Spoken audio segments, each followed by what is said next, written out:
Mr. Reyes. Hi, Spencer. How are you both today? Thanks for asking. Good, I just turned 6 last week. Awesome. Happy belated birthday. Come, take a seat. Thanks. So, how's his oral health? Has anything changed or any problems in his mouth? No, nothing's changed. Does anything hurt, Spence? Not really. Only when I eat sometimes. Okay, interesting. I'm gonna sit you back, take a look in your mouth. Is it okay if we start now, Spence? Only if I get to look at the toy box after. Yes, you can have 2 toys even if you just sit here and let me finish throughout the whole appointment. Does that sound okay? Yes, that sounds good. Fine. During the intraoral clinical assessment, Maddie finds out that Spence has a definitive line of plaque on the gingival margin of all his teeth. On the buccal surface, Maddie noticed initial dental abrasion on the cervical third. The gingival tissue presents redness, swelling, and bleeding. Toothbrush abrasion is the wearing away of oral tissues and enamel as a result of toothbrushing. It can occur from the following: brush bristles that are too firm, incorrect brushing methods, or excessive pressure during brushing. Spence shows bloody gums and receding gums from brushing too hard. Gingivitis in children occurs usually as a result of bacterial plaque accumulation on the cervical margins of the teeth. The amount of plaque accumulation in children varies in accordance to their toothbrushing frequency, diet, and dental caries. So, after examining Spencer's teeth, I did find a lot of plaque buildup against his gum lines. Do you know what plaque is, Spence? No. Plaque is a sticky substance that builds up on your teeth.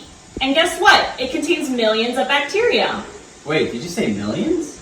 Yeah, gross, right? Before I show you how to prevent those little guys from forming, I'm going to ask you a few questions first. How many times would you say you brush a day? I think like once a day. Almost every day. Yeah. Well, we try to get him to brush once in the morning, once at night. It's pretty tough after dinner. He gets pretty tired. All right, well, it's good that you know that he should brush twice a day. Let's try to brush after every meal. If not, at least after breakfast and dinner.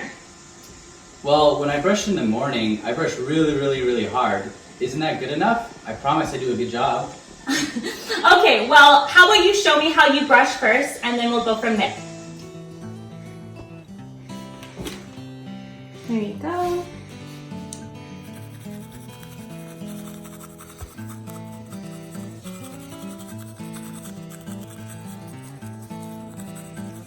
So, how did I do? Really good, right?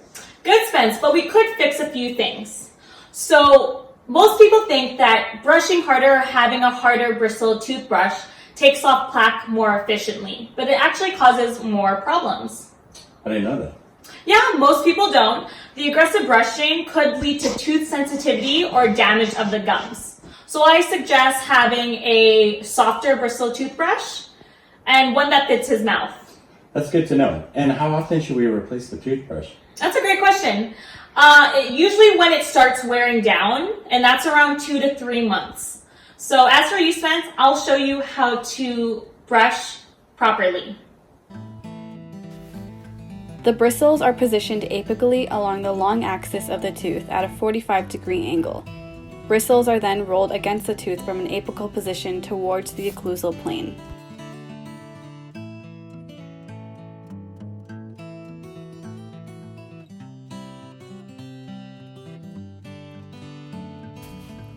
There should be 5 to 10 strokes in each area, and the client should be encouraged to brush for up to 2 minutes.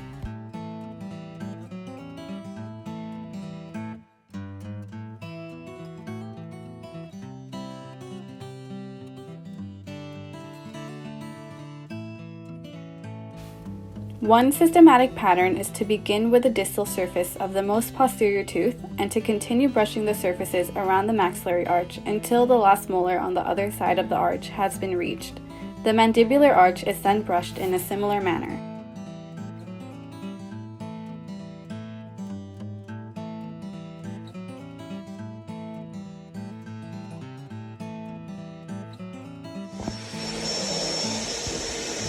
Spence, how do you feel about this new technique?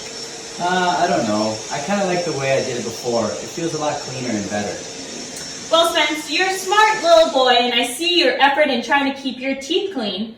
But the way I'm teaching you is the way I would like you to do it from now on. You see, if you continue to brush the way you have been doing for a long time, trust me on this, you will have problems. This toothbrush method works well for children due to their limited dexterity.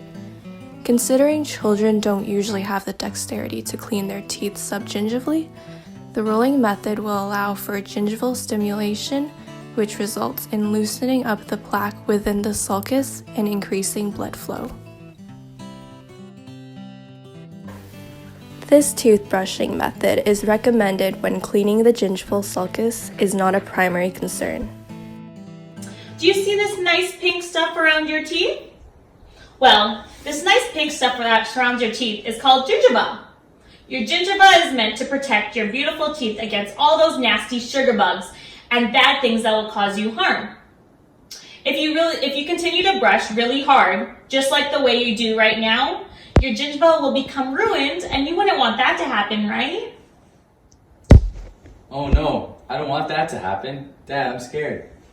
That's why you gotta listen to the nice lady, Spence. If you don't listen, I won't buy you any more candy. But Dad, okay, fine. Okay, Spence. So the next time I see you will be in 6 months. And do you remember how many times to brush every day? 2 times a day. And do you remember for how long? For 2 minutes, and don't brush too hard. Awesome. And do you know how long 2 minutes is? Not really.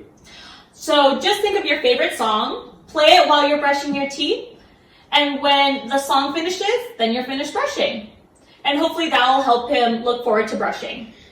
Okay, cool. So Dad, does that mean I can play that Daddy Shark Teeth Doo song? Yes, you can. As long as you brush your teeth properly and twice a day, you can listen to Daddy Shark Doo Doo Doo Doo.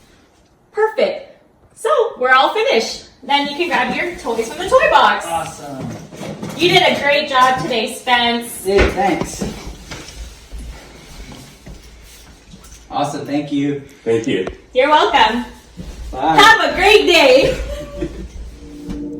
Spence is now aware that he has toothbrush abrasions and gingivitis and understands the proper toothbrushing techniques to prevent deterioration of oral tissues, followed by bleeding and inflammation of the gingiva.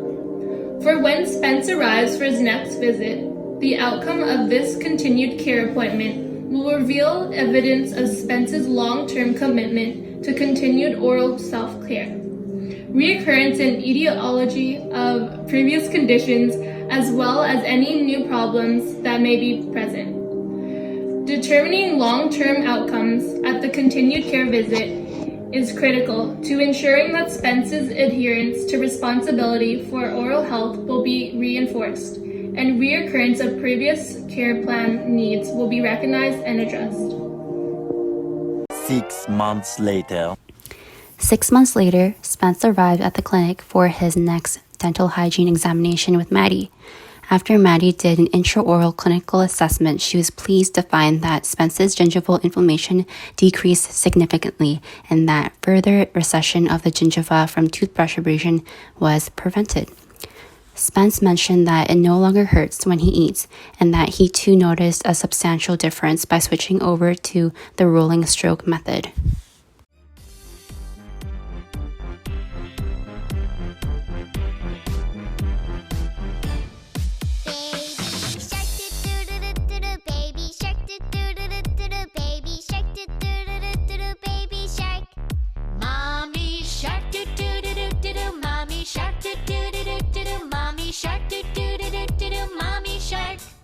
Daddy shark,